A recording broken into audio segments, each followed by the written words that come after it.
Nama selebgram asal Makassar, Nur Utami, kini disorot usai Bareskrim Polri menetapkan dirinya sebagai tersangka dalam kasus tindak pidana pencucian uang jaringan narkoba Freddy Pratama.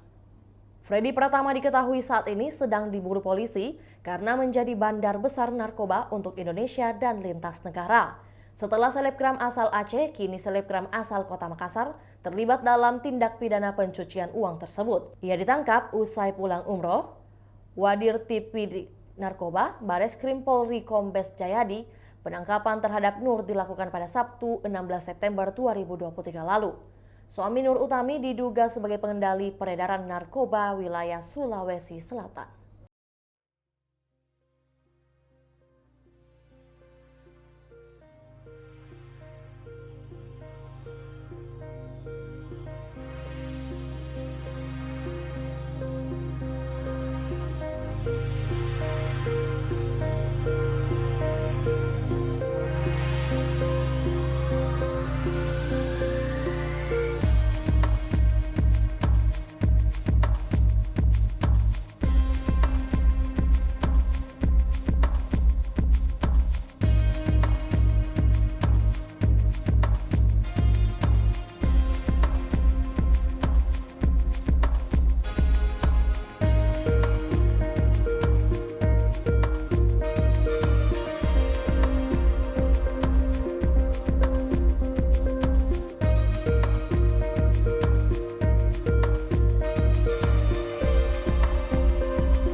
Itulah tadi berita hot news kita pada hari ini. Saksikan berita hot news lainnya hanya di kanal YouTube dan Facebook Tribun Timur. Terima kasih sudah nonton. Jangan lupa like, subscribe, dan share ya.